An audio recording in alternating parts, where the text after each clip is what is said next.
This is America on the Road, named Best Radio Show by the International Automotive Media Conference, and now in its 27th year on the air. Thanks for being with us as we bring you the latest automotive information from around the world. Sad times. A legendary American brand is saying goodbye to a pair of its signature models.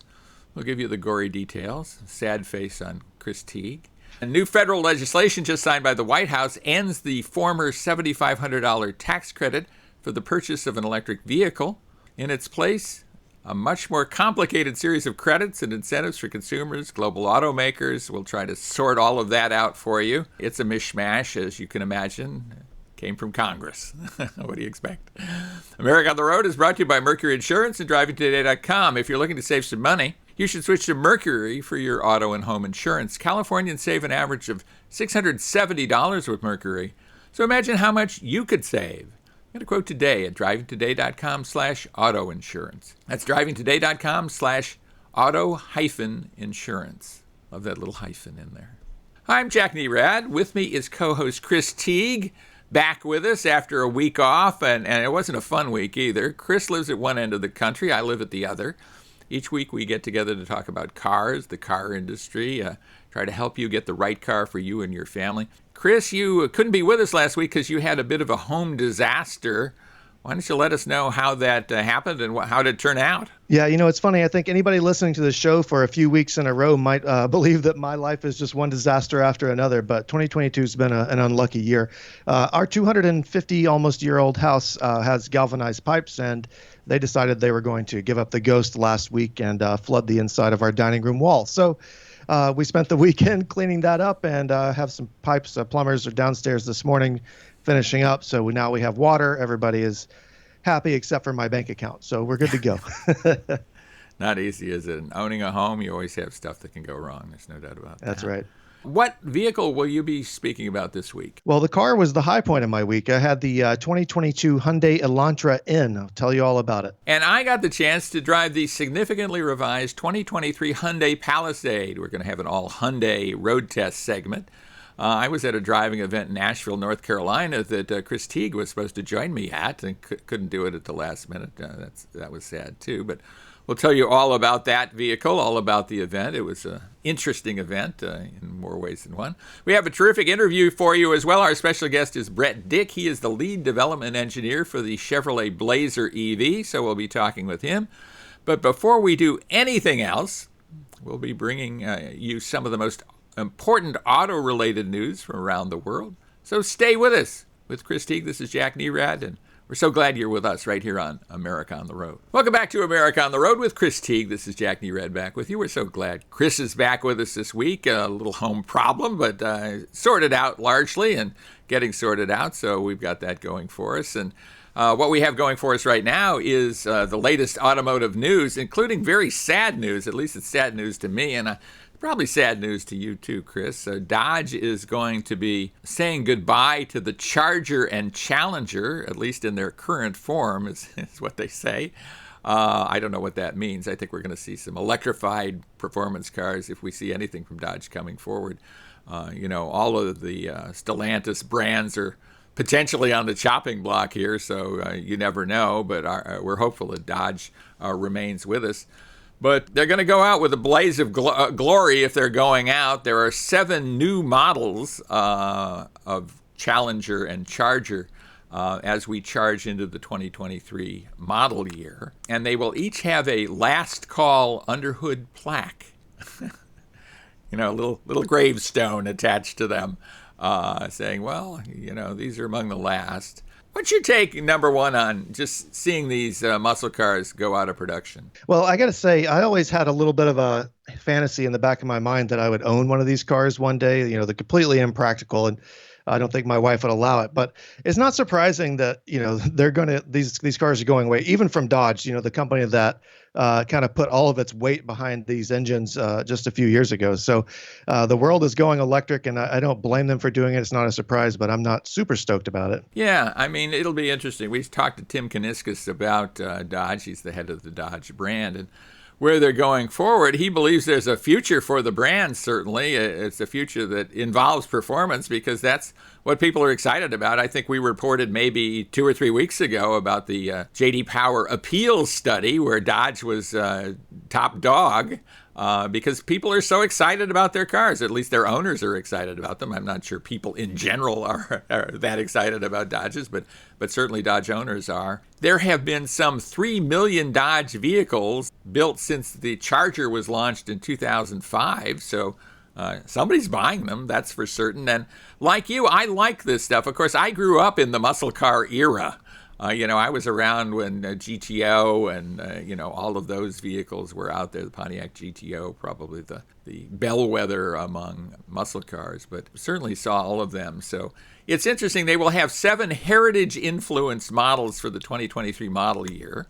They announced these during their Dodge Speed Week, which is going on this week in Michigan. Each of these will be the very last of its kind, and the very last of all of these will be introduced at the SEMA show, the Specialty Equipment Market Association show in Las Vegas. That's going to happen on November 1st, so right after Halloween. One of the cool things about this is they're bringing back some of these heritage colors, including my particular favorite. Not that I would ever own a car, I think, this color, but I love the idea of it. It is plum crazy, that purple. There's B5 blue and sublime green, so that's kind of a play on words, I guess. How about these big-time colors? Are you a fan of that, or? Yeah, I actually went on the drive for the Challenger Hellcat widebody back in, I think it was 2018, and the first car I drove was plum crazy purple, and I just fell in love with that color. And the second car I drove at that event was Destroyer Gray, which is another color they're bringing back, but I don't think that's a vintage color. But I love Dodge's colors. They do the vintage thing really well without being super corny about it, and I think that they're going to do a good job with these 7 heritage models. So wish I could pick one up, but again, I don't think I'll be able to. Right. They're also going to have the 345 fender badging, denoting the cubic inch displacement of the Hemi engine that's under the hood of most of these vehicles. So cool stuff. And, it isn't often you can buy a vehicle out of the showroom that has 800 horsepower, but you can from Dodge. And you don't actually pay all that much money for it compared to supercars out there. So a lot of cool stuff. I've always loved the SRT stuff, and they're going to have a bunch of that. So it's kind of wistful for me to say goodbye to the various Dodges here, the Charger and Challenger. And it'll be fascinating to see what comes in their wake, right? Yeah, electric muscle car could be very, very exciting. Yeah. Well, certainly there's plenty of torque there to go around. Well, we have talked about this legislation. This isn't a political show, so we don't want to get political about it, but this does affect the car buyer because this latest legislation that has just been signed into law by our president is eliminating the $7,500 electric vehicle tax credit and replacing them with a much more complicated series of credits, rebates, things for manufacturers, corporate welfare. As I think you probably know if you've heard me on the show, I'm not a big fan of tax credits for anybody or for anything, for any entity. I'd like to see the market take care of things, and I think that's the most democratic and fair way of going about that. By that I mean democratic with a small d, of course.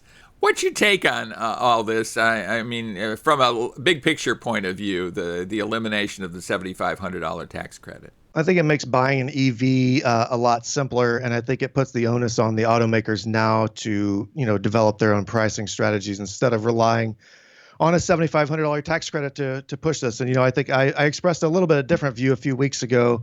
I spent the last, few weeks thinking about this. And I think for the buyer, from a buyer's point of view, this could be a positive thing just from understanding how things are priced and how things are being sold, especially in the world that we live in where dealers mark things up and, pricing can be kind of confusing. So I'd like to see something from the automakers with either a transparent list of or pricing, or from the dealers, that sort of thing. So I'll have to wait and see how the new deal, I guess, without using that word too heavily, plays out. But it's interesting. Without capital letters in it, right? Yes. There is a $4,000 rebate for used EVs in this, so I think there's something to that. Although, again, I'm in favor of no rebates. I'm in favor of the market working and prices being what they are. Here's an interesting thing, I think. What it's going to do in the short term is probably limit sales of electric vehicles. I think there's almost no doubt about that. There's a group called the Alliance for Automotive Innovation. This is a lobbying group, essentially, a public interest lobbying group that is funded by Volkswagen, General Motors, Toyota, and Ford, among other manufacturers. They said that the law will make 70% of the electric plug-in and fuel cell vehicles out there currently ineligible, will make them ineligible for a tax credit. I mean, that's a pretty big deal right there. Then they say in January 1st, there are income and price caps. So income of the person who's getting the tax rebate, price caps on the cost of the vehicle being purchased. And then there are battery and mineral sourcing rules. When all that goes into effect, essentially, EVs are going to get no kind of tax credits, largely. The Congressional Budget Office says that 11,000 new EVs will receive tax credits in 2023 with the $7,500. So that's hardly any, right? 11,000 vehicles.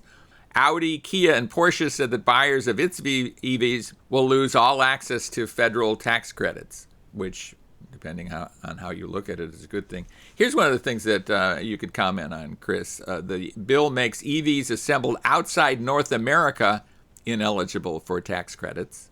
And so, of course, the import manufacturers, not wild about that. A lot of electric vehicles are made overseas. Well, again, we come back to this. I think it should be up to the buyer. The buyer should be able to decide, what they're buying, whom they are buying it from, and where it comes from. The tax credits, look at, and these are both domestic automakers, but Chevrolet and Tesla, the Chevy Bolt and the Tesla Model 3, those cars have not been eligible for the tax credits for quite a while now.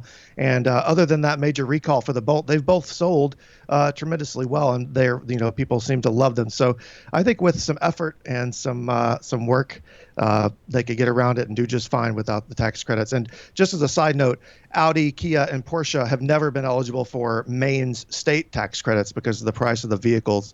And so like only certain trims of the Ford Mustang Mach-E and things like that. So, at the state level, these sorts of things have been going on for a while, I think. Well, and it's interesting, too, that you mentioned General Motors with Chevrolet Bolt and Tesla have been ineligible. They will become eligible again after January 1, depending on the price of their vehicles. The Bolt, I think, will be able to get federal tax credits. Whether it'll get $7,500 or not is open to question now. I'm just not certain about that. But this is...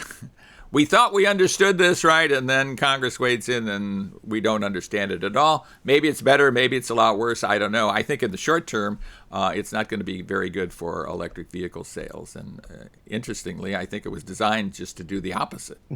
Wait and see, I guess. Wait and see. Right.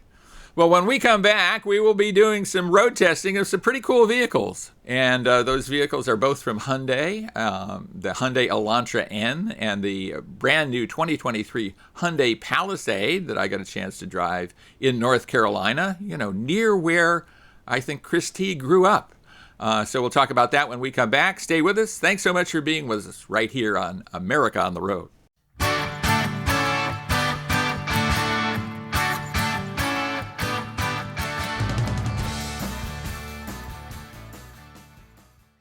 Welcome back to America on the Road with Chris Teague, Jack Nerad back with you. It's road test time, and we have two Hyundai vehicles this time around. It isn't usually the case that we test two vehicles from the same manufacturer, but I guess we're doing this 2 weeks in a row or something like that in any case, but there's certainly nothing wrong with that. You were driving the Hyundai Elantra N. Tell us about that. I was. I wasn't able to travel to the Hyundai event to meet with you, but I actually got to spend a week in a very nice Hyundai vehicle, so I was happy about that. This is a 2022 Hyundai Elantra N. Jack, and for those of you listening who aren't familiar, the N brand is Hyundai's sort of, it's not sort of, it is their performance brand. It's, if you can think of it like BMW M or Mercedes AMG, it's that sort of, separate level within the company. But the standard Elantra starts around $20,000. My test car landed at just over $33,000. And there's a big difference in that money, and you'll see where it comes in. So the standard Elantra gets a 2-liter 4-cylinder engine. It makes around 147 horsepower. The Hyundai Elantra N gets a turbocharged 2.0-liter engine that makes 276 horsepower and has a temporary boost mode up to 286 horsepower. They call that, Jack, you're going to probably smile at this, the in-grin shift is what they call that. I'm doing more than smiling. I'm laughing. That's good. Yeah, the in-grin laugh, I guess. And it's 289 pound-feet of torque. So that is a 34 horsepower more than my Golf GTI, so the 2022 Golf GTI. And it is quite a bit for a car of this size. I have to tell you, the car runs 0 to 60 in just over 5 seconds, which compared to the standard Elantra, which takes somewhere around 8.5 seconds, is a dramatic difference between it and the standard car. That also makes it quicker than the new Golf GTI by about half a second. So very quick car. I mentioned my car had a 6-speed manual transmission. You can also get it with an 8-speed wet clutch DCT gearbox. I've tested this gearbox in the Hyundai Kona N. I think you did as well, Jack. What do you think about Hyundai's performance DCTs and how they're implemented in the N cars? Well, I think it makes a lot of sense in the N cars. I think they're also in some non-N cars, non-performance cars, where I question them a little bit, but I think they work pretty well in those kind of vehicles where you want to have control of manual shifting at times, and they work quickly. I mean, certainly you get very quick, sure shifts, which is what you want. Yeah, and the 6-speed gearbox in this car, it just feels great. You know, the shifter feels nice, and it's notched nicely. It just slots right into gear. The one thing that they do with the gear shift that I really like is the reverse gear has a little collar on the gear shift. You have to pull up before you can pull it around. It just makes it a little bit more confident, so you're not going to shift into reverse when you're trying to hit first gear. Handling on this car is razor sharp. It's got electronically controlled suspension. My test car had Michelin Pilot Sport 4S summer tires, which will be useless here in Maine in about 6 weeks when the temperature starts dropping again. But I think a good set of all seasons would do just fine on this car year round. Comes standard with some really nice tech and features and LED headlights. You get a standard sunroof, but only on the cars that have the DCT. It does not come with the 6-speed manual cars. Inside, it's got a 10.25-inch infotainment touchscreen. It runs wired Apple CarPlay and Android Auto, Sirius XM radio, USB-C inputs, and the whole gamut of tech there. My car had the safety package, so I've got blind spot monitoring, rear cross traffic alerts with automatic rear braking. And I have to say, Jack, I'm going to get your feeling on this as well.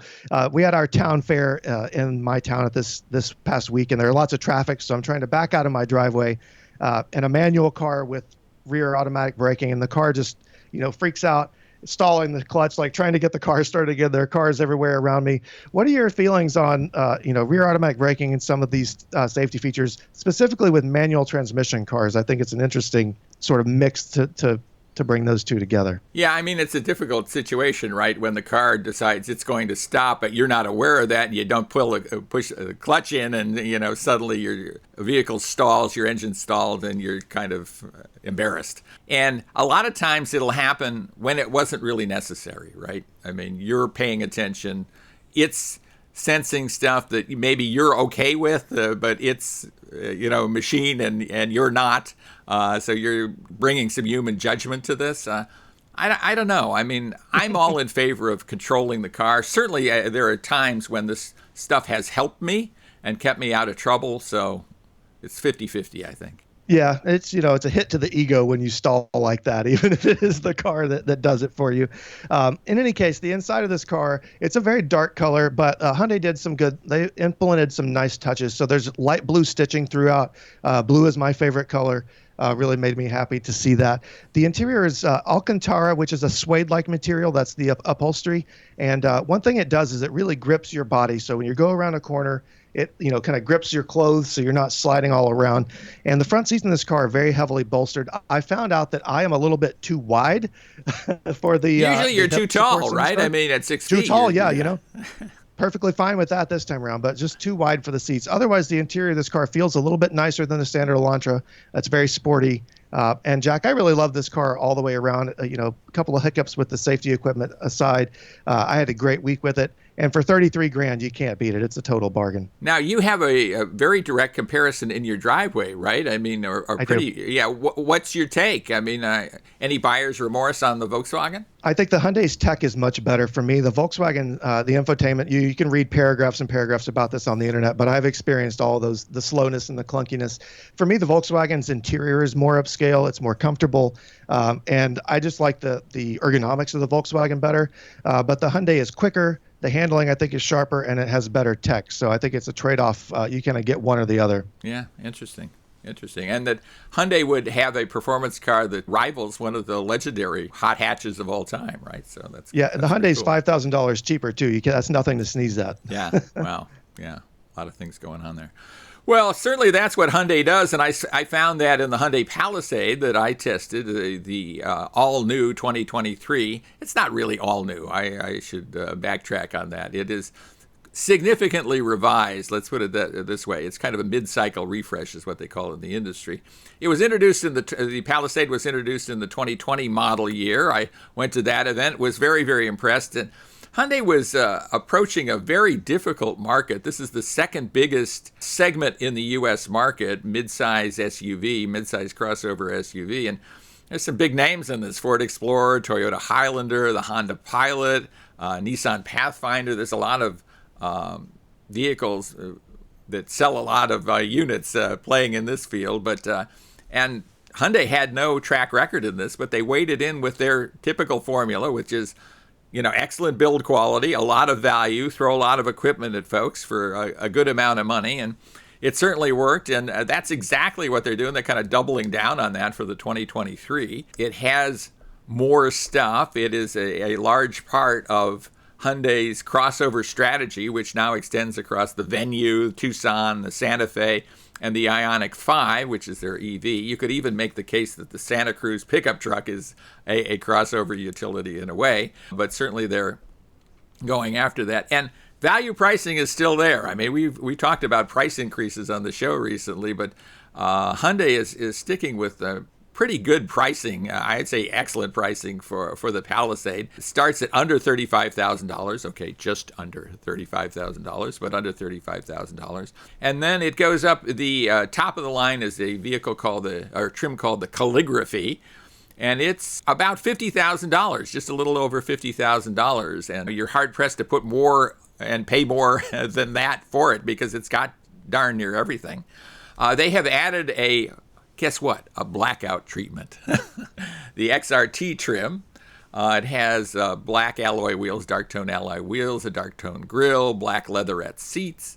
What's your take overall on Palisade value? You've certainly driven Palisades over the years. Palisade value is great, and I love the approach they took as opposed to Kia. So, you have the Kia Telluride, which is a little bit sportier and more muscular, and then you have the Palisade, which is classier and a little bit more upscale. So I love the styling. I think it's kind of polarizing, but I think it's great. And the value, as you say, even at the bottom end, the vehicles, that feels upscale and premium. So kudos to them. I can't wait to drive the 2023. Right. They did what they call a facelift on this. I guess we'd all call it a facelift. It largely changes the face of the vehicle. They put a more prominent grille on this thing, I think in some ways to compete. I actually asked the folks at Hyundai, were they a little bit miffed that Kia got all the kudos for how good the Telluride looked, and they say, I think, waffled on that a little bit, but I think the change is to give it a little more presence. The Calligraphy model that I was driving had a bunch of upscale features, including the ErgoMotion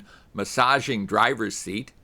And I know that Chris loves the massaging driver's seat. It has my favorite feature. Napa leather seating, video full display rear view mirror. So if you have a bunch of clutter behind you, it doesn't use the regular mirror. It uses a camera that's peeks out the rear spoiler and gives you a clear view of the rest of what's behind you. And this was $52,000 was the MSRP on the vehicle that I drove. So very, very good value, I think. Some of the changes aren't all that great in terms of scope. They are great in terms of quality. But it does have an integrated hitch cover now on the rear hitch. They revised the rear end a little bit so you don't have your hitch hanging out, because who wants that all the time? It has auto-dimming side mirrors, which I think is a nice feature. It has big truck-like mirrors on the sides, and they gather up a lot of light. Get a lot of headlights at night, so those things are being auto-dimming. The ErgoMotion driver's seat is kind of fascinating, and it has internal bladders that inflate and deflate, and Hyundai describes it as massaging you on the lumbar spine and the pelvic areas, which maybe I would describe that in a little different way. But I guess I've used their description. I would say overall, they've just done a nice job of making this that much better. There is a digital key 2, better Blue Link connectivity, a Wi-Fi hotspot. So there's a lot of things that have been added. Digital key 2 allows you to use even your Apple Watch. I like the full display rear view mirror. Once you get used to it, it drives just like the old Palisade. They haven't changed the horsepower. The fuel economy is about the same. I think it's just a good value overall. I think they've done really wise things to it. And that's my overall take on the 2023 Hyundai Palisade. Good value. Couldn't agree more. Well, very good. And when we come back, our special guest will be Brett Dick. He is the lead development engineer on the Chevrolet Blazer EV. So stay with us for that. With Chris Teague, this is Jack Nerad with you, and we're so glad you're with us right here on America on the Road.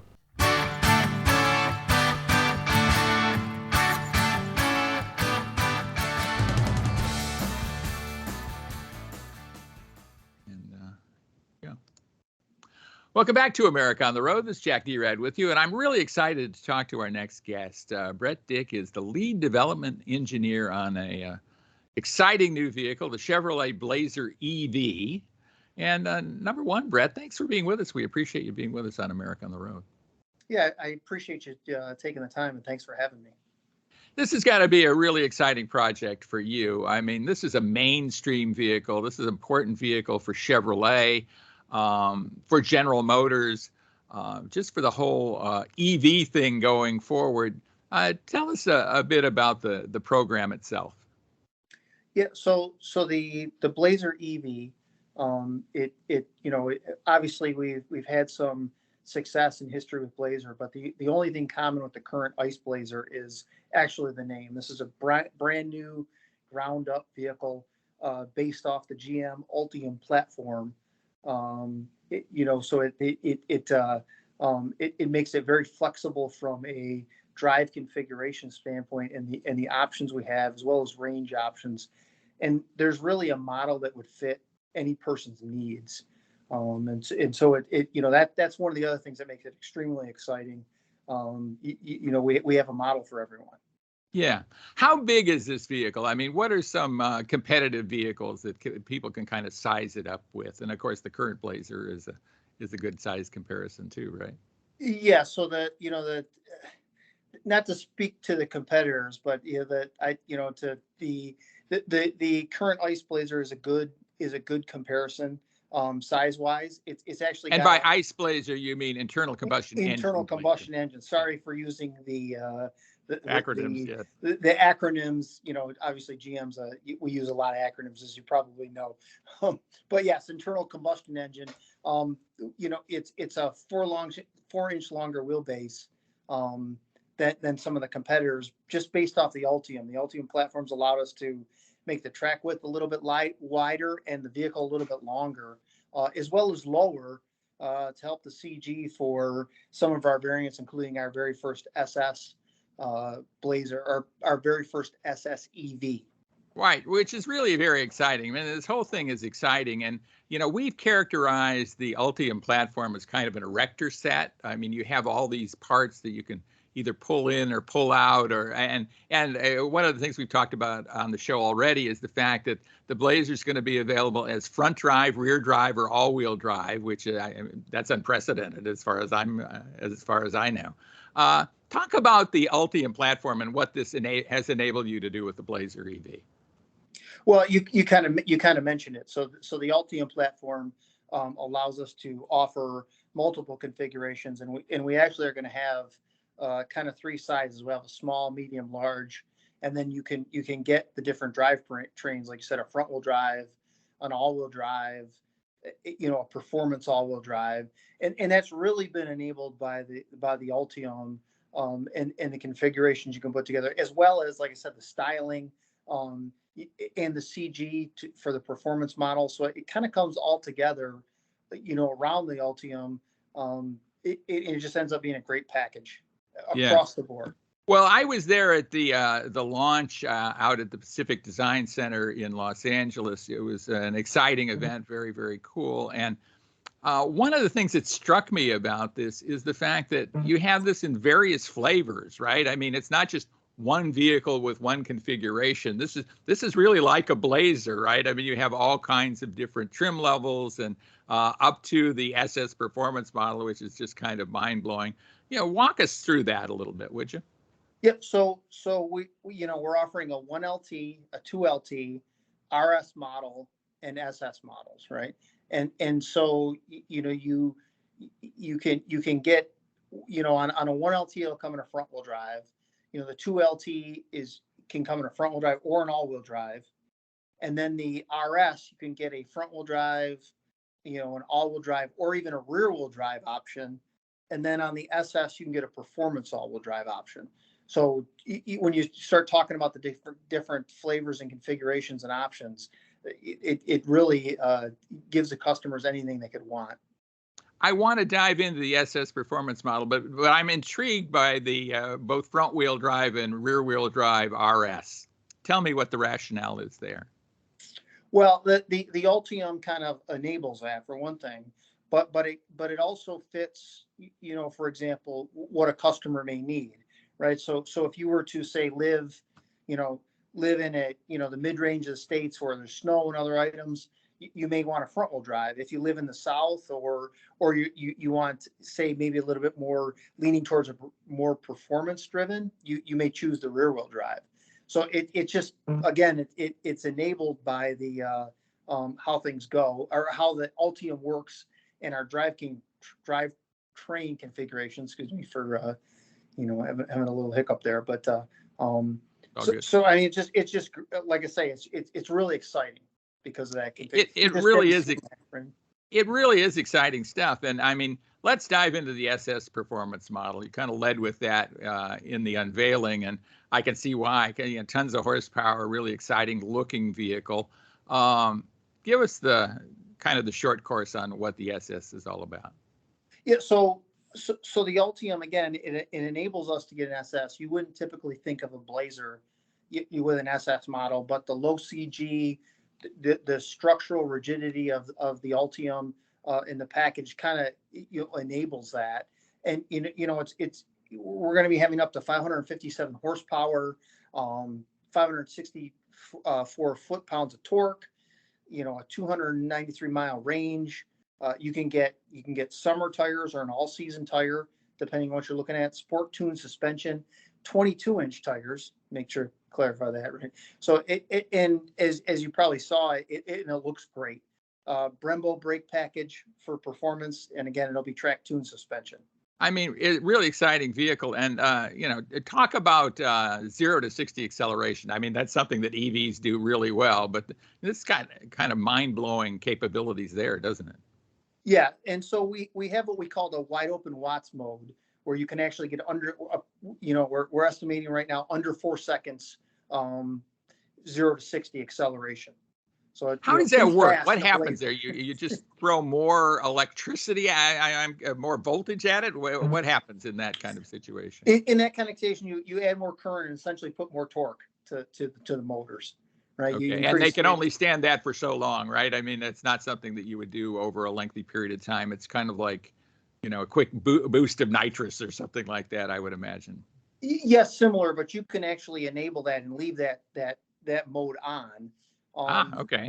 But I mean, it again, it kind of but you're going to sap your range probably. It does reduce your range because of current draw. But you can turn it on and off. But it'll stay on for your entire key cycle. Right. It sounds really exciting. But what do you think is going to be the high volume version of the Blazer EV? I mean, that's important to know, right? Yeah. So the high volume versions, we're looking at launching the 2LT and the RS, the initial models. All the models will be available within the first year. Obviously, there's going to be a launch cadence because they are a little bit different from building the plant. But right now, we're potentially planning on doing the 2LT and the RS as the initial models. And these are 2024 model year vehicles, could launch in 2023. What's your launch timing? So just kind of approximately. Vehicles will start being available in next summer, summer of 23. Got it. And certainly EVs are more expensive than the typical internal combustion engine vehicle of the same size, right? Do you have any kind of sense as to what the premium would be for this versus the internal combustion engine Blazer, which in a lot of ways is a completely different vehicle, right? So, I mean, we have the pricing as doing a comparison. I mean, the kind of the general pricing. Yeah, walk me through that. That would be helpful. Okay. Yep. So our 1LT is, and again, this is kind of standard, so it's not all the options, but is going to be $44,995, and that is with delivery costs, right? And the that doesn't include a rebate or tax rebate from the government, because GM's been in the EV,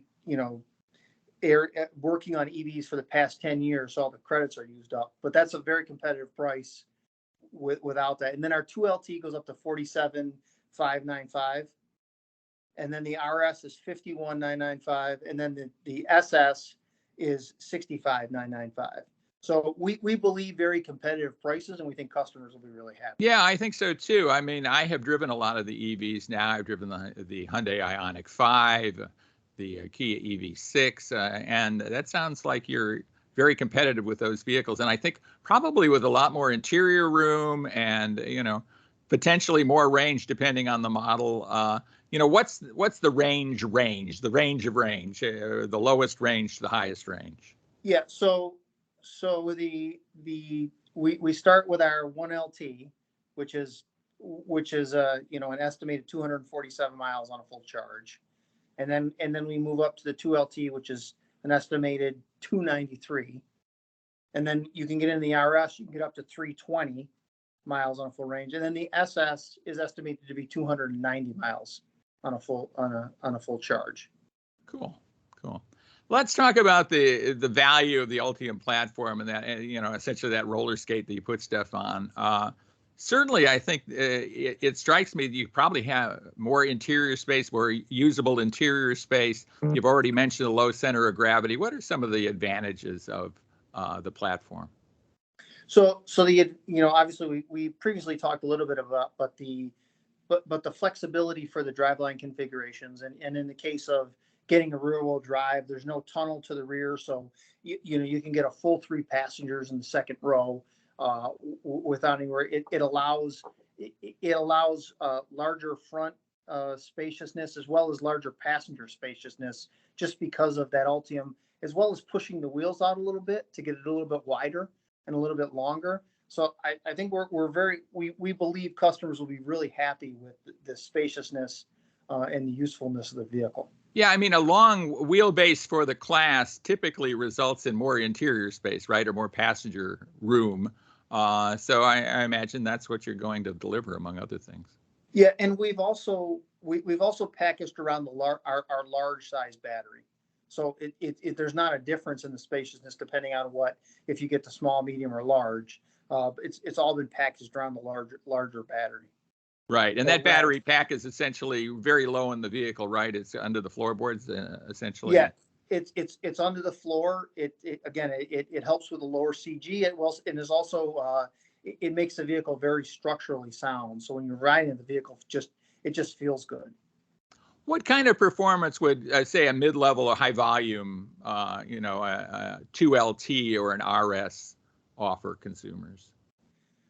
So right now, if you're asking, say, 0 to 60 and other things, we're still working on those numbers. So I don't think we're ready to release that right now. That'll be upcoming soon. We're in the process. We've got vehicles running around Milford. We're doing work and testing and right. All kinds of things. So I imagine these are pretty quick vehicles. I mean, you don't have to quote a 0 to 60 number to say that, that immediate torque, a lot of horsepower, quick, that results in some pretty quick times. Yeah, I mean the vehicles are quick and they feel the way I describe it is it's almost like being on a roller coaster. If you've ever been on some of the roller coasters that kind of launch you get thrown back in your seat, and the torque is there the entire launch versus in an internal combustion engine where it's a little slower. So it feels quick, regardless of what model you're driving, and again the EVs, they are quick and are fast. Brad, what do you think is a cool feature that we haven't talked about? Something you're excited about in the Blazer EV? Well, so one of the features I really personally like is the interior design in the cockpit layout. So we've got a 17-inch screen, an 11-inch information cluster, and it kind of wraps around the driver, so it's driver centric, and I really feel that's cool because I sit a little further back in a seat. In a lot of vehicles, I have to lean forward to change the radio. Everything's within reach. You don't have to take your eye off the road. And then, kind of with that cockpit, there's a lot of, we've kind of incorporated or listened to the customers on, we have a lot of virtual buttons, but we also have a lot of actual physical buttons for HVAC and other things. And I know that's not real exciting, but it's really helpful, and I really enjoy it when you get in a car and you got to turn up the AC or the heat or reach for something. It's just you feel really comfortable driving it, which is, I just think, a great thing. Yeah, that sounds great. I mean, I am a big proponent of real buttons for some things, and just making it simple for people to access the controls that they're going to use a lot while they're driving. I think that makes all the sense in the world. Well, I wish we had a lot more time to talk about this, but I'm excited about the Blazer EV. I really look forward to driving it. Look forward to testing it for North American Car, Truck, and Utility of the Year when that becomes available. So, Brett Dick of Chevrolet, thanks so much for talking with us. We appreciate it. I appreciate you taking the time. Thank you. And stay with us, everybody. We'll be right back right here on America on the Road.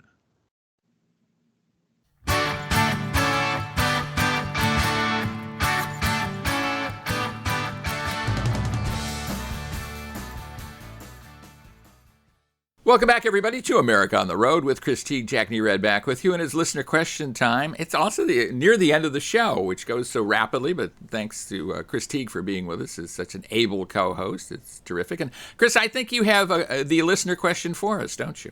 I do. This one comes from Polly in Tulsa, Oklahoma. Polly asks, are there any interesting or exciting new models coming out for the 2023 model year? Well, I'm glad Polly asked, because there are a ton of them, actually. We're quite excited. I think I am anyway, and I'd love to have your take, Chris. But I think the Acura Integra, which I have yet to drive, should be exciting. There's a new Nissan Z that should be very exciting. A new version of the Subaru WRX.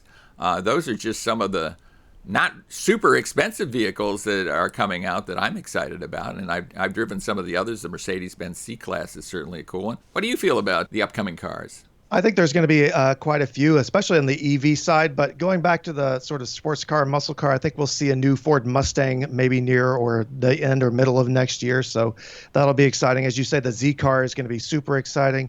We've got a crop of new EVs coming out. We'll see the Rivian R1S, I believe, next year at some point in time. Yeah, I mean, that Blazer EV, that SS, should be very, very cool. The Cadillac Lyriq is about to be out, an all-electric vehicle from Cadillac. And I guess that's our show for this week.